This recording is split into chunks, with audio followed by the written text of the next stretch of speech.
পরিত্যক্ত ডোবা থেকে উদ্ধার হয়েছে অজ্ঞাত পরিচয় এক বৃদ্ধের দেহ এবং তার পাশাপাশি বর্তমানে জেলা হাসপাতালে চিকিৎসাধীন রয়েছে।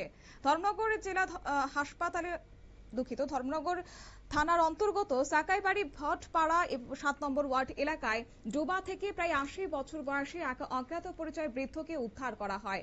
মঙ্গলবার স্থানীয়দের নজরে বিষয়টি আসার পর খবর দেওয়া হয় ধর্মনগর দমকল বিভাগকে।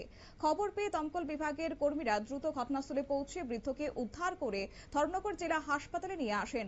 বর্তমানে তিনি জেলা হাসপাতালে চিকিৎসাধীন রয়েছেন। চিকিৎসকদের পক্ষ থেকে কি জানানো হচ্ছে শুনুন।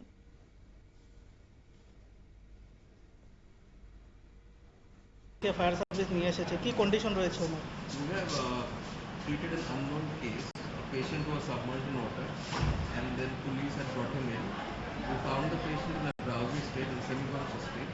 There were no marks of any external injury.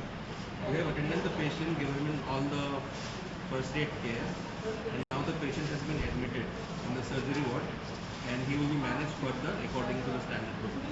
ওনাকে পরিচয় পাওয়া গেছে sir? So far, there has been no family member who has been contacted. Thank you sir. আপনার পরিচয়টা? I am Dr. Aniruddha Das. I am a postgraduate trainee. আপনারা শুনলেন চিকিৎসকের বক্তব্য এবং প্রাথমিকভাবে বৃদ্ধের পরিচয় জানা যায়নি। তিনি কিভাবে এই ডুবায় পড়ে যান বা কতক্ষণ সেখানে ছিলেন তা এখনো স্পষ্ট নয়। হাসপাতাল সূত্রে জানা গেছে তার শারীরিক অবস্থার চিকিৎসকরা নজর রাখছেন এবং এদিকে প্রশাসন এবং সংশ্লিষ্ট কর্তৃপক্ষ বৃদ্ধের পরিচয় শনাক্ত করার চেষ্টা কিন্তু চালিয়ে যাচ্ছেন। সংবাদ আপাতত এই পর্যন্ত। পরবর্তী আপডেটের জন্য চোখ রাখুন শুধুমাত্র নিউজ ভ্যানগার্ডের পর্দায়।